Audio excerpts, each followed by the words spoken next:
Hello everyone, let's talk about CCE 2026ની exam જે આવી રહી છે એમાં આપણે ટાર્ગેટ હવે શું કરવાનું છે. કેમ કે પહેલાં આપી હતી કે માર્ચના એન્ડિંગમાં આવી જશે એક્ઝામ, આવી જ જશે એવું કીધું હતું અને એક્સપેક્ટેડ ડેટ આઈ થિંક 15 હતી. બટ હવે એવું કીધું છે કે મેના એન્ડિંગમાં અથવા મેના સ્ટાર્ટિંગમાં જ આપણે લઈને ચાલીએ. ડેટ હજી નક્કી નથી પણ એક્સપેક્ટેડ ડેટ આપણને કહી દીધું છે કે મેમાં એક્ઝામ હશે.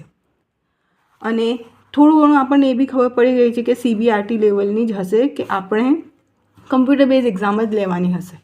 એટલે આપણે કમ્પ્યુટરના તૈયાર થઈ જવાનું છે કે કમ્પ્યુટરમાં જ એક્ઝામ આપવાની છે. કોઈ આમ પેપર બેઝ એક્ઝામ હશે એવું લઈને નહીં ચાલીએ, કેમ કે 90% એવું જ લાગે છે કે CBRT બેઝ હશે. અને ગયા વર્ષે બી CBRT જ હતું. તો પહેલાં માર્ચમાં હતી, આ વખતે મેમાં આવશે. પહેલાં આપણને એમ કીધું હતું કે 5000+ વેકેન્સીસ છે. હવે વેકેન્સી વધીને 7900+ થઈ ગઈ છે. એટલે વેકેન્સીમાં બી વધારો થઈ ગયો છે. એટલે અને આમાં શું ફોર્મ બી કેટલા બધા ભરાયા છે ખબર છે? 5 લાખ ફોર્મ ભરાયા છે. 5 લાખ ફોર્મમાં આપણે આટલામાં આવવાનું છે મેન્સ પછી. પણ પહેલાં પ્રિલિમ્સ ક્લિયર કરવાની છે. એટલે આપણે પહેલાં પ્રિલિમ્સ પર ફોકસ કરીએ અને પહેલાં પ્રિલિમ્સ જે છે એ મેમાં આવવાની છે. ઓકે, તો આપણે ખબર જ છે કે ટોટલ માર્ક્સ છે 150. 150 માર્ક્સ, 150 ક્વેશ્ચન્સ પૂછાશે અને એના માટે આપણને 2 કલાક આપવામાં આવશે. પહેલાં કેવું હતું? 100 માર્ક્સનું કોઈ પેપર, 100 ક્વેશ્ચન અને એના માટે 1 કલાક. હવે આપણને એ બેનિફિટ છે કે 150 ક્વેશ્ચનમાં 2 કલાક આપ્યું છે. ક્વેશ્ચન વધી ગયા પણ ટાઈમિંગ બી એની સામે વધેલું જ છે. ટાઈમિંગ વધારી દીધું છે. તો અને બે સબ્જેક્ટ જે વધાર્યા છે, એક છે જનરલ અવેરનેસ અને CA કરંટ અફેર. આ 2 વધારી દીધા. બાકી આ પહેલાં મેન્સમાં જ હતું, હવે આ પ્રિલિમ્સમાં લઈ લીધું છે. પ્રિલિમ્સમાં બી હવે તો આપણે આની પર બી ફોકસ કરવાનું રહેશે. અને પ્લસ જે ગયા વર્ષે આમાં પૂછાઈ ગયું છે એ તો આમાં આવશે જ. મેથ્સ, રિઝનિંગ છે, ઇંગ્લિશ અને ગુજરાતી છે, એ તો આમાં છે જ. બસ વધ્યું છું જનરલ અવેરનેસ અને કરંટ અફેર. હવે આગળ શું? સેમ સ્ટ્રેટેજી, જે રીતે આપણે પહેલાંથી વાંચતા હતા એ જ. પણ હવે ટાઈમ ઓછો નથી. હવે ટાઈમ તો આપણી માટે વધી ગયો. કેમ કે શું, માર્ચમાં લેવાની હતી એટલે આપણે બધું સ્પીડમાં કરતા હતા કે જેટલું આવડે જે થશે એ ફટાફટ પૂરું કરતા જઈએ. પણ હવે આપણે માર્ચ પછી એપ્રિલ પછી મે, એટલે આપણી પાસે વચ્ચે 1 મહિનો આખો છે. એટલે હું એમ નહીં કહું કે 1 મહિનો બહુ થઈ ગયું, આપણે આમ મસ્ત બેઝિકથી તૈયારી કરીએ. હા, થઈ શકે, પણ આપણે એને પુશઅપ બહુ કરવું પડે. માર્ચમાં આટલું બધું, માર્ચ બી જો અડધું તો પૂરું થવા આવ્યું. એટલે આના 15-20 દિવસ ગણીએ, આના ટોટલ 30 દિવસ ગણીએ, તો આ લઈને ચાલીએ તો એ આપણી પાસે 45 ડેઝ તો છે જ. 45 ડેઝમાં આપણે સારું એવું બેઝિકથી કરી શકીએ. જે થઈ ગયેલું છે, જે ચેપ્ટર થઈ ગયા છે એનું રિવિઝન બી થઈ શકે અને જે ચેપ્ટર જરાય નહીં આવતો એના સ્ટાર્ટિંગ પણ કરી શકાય. સ્ટાર્ટિંગથી એન્ડ સુધી થઈ શકે. હવે આપણને ખબર જ છે કે લેંગ્વેજના કયા પેપર્સ છે? ગુજરાતી અને ઇંગ્લિશ. આ બંનેના માર્ક્સ છે 15-15 અને બંનેના ક્વેશ્ચન બી આવશે 15-15. બંનેમાં શું કોમન છે કે જેને ગુજરાતી ફાવટ હશે ને, જેને સમાનાર્થી, વિરોધાર્થી, તળપદાર શબ્દો, એમાં કોઈ પ્રોબ્લેમ નહીં હોય. એટલે એમને આનું ટેન્શન ઓછું હશે. જેને ઇંગ્લિશમાં ફાવટ હશે, જેને સિનોનિમ, એન્ટોનિમ અને જો સ્પેલિંગ એરર એમાં ફાવટ હશે તો એને આના માટે ટેન્શન નહીં હોય. એટલે આમાં એવું હશે કે બધાને કોઈ બી એક તો આવડતું જ હશે.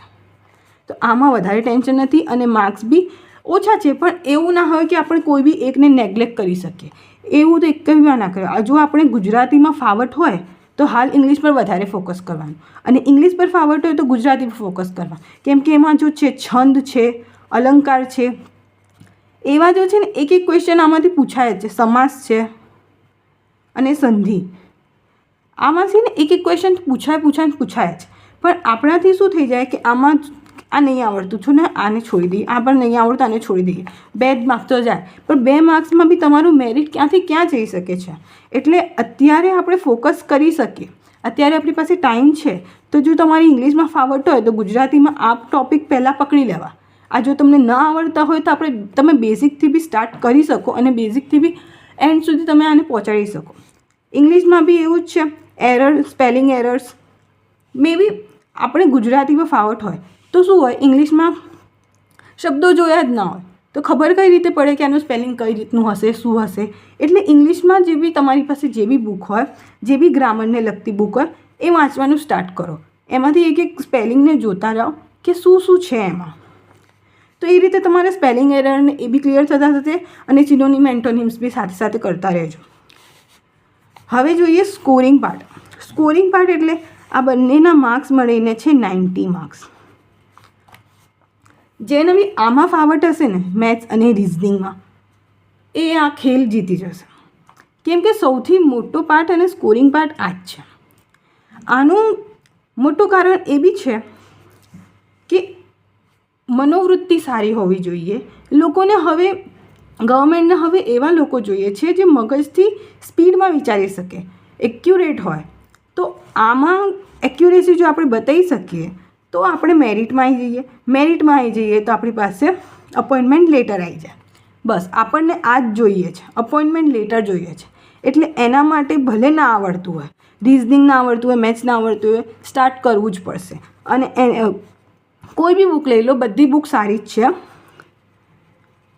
પણ જો સ્ટાર્ટ કરો તો બેઝિક, અને એમાં કીધું જ છે કે 10મા ધોરણ સુધીનું જે છે ને એટલા સુધીના જ જે મેથ્સ રિઝનિંગના પોર્શન છે એ પૂછાવાના ચાન્સીસ વધારે છે. હવે જોઈએ ગેમ ચેન્જર. ગેમ ચેન્જર એટલે એવા જેને શું કહી શકે, એ મેરિટમાં આપણું નામ લઈ શકે. એટલે કરંટ અફેર અને જનરલ અવેરનેસ. આ એમાં એવું છે ને કે આપણને ખબર જ નથી કે પૂછાશે શું. કરંટ અફેર અનએક્સપેક્ટેડ છે. 6 મહિનાનું પૂછાય કે 12 મહિનાનું પૂછાય કે 8-9 મહિનાનું પૂછાય, એટલે આ બી અનએક્સપેક્ટેડ છે.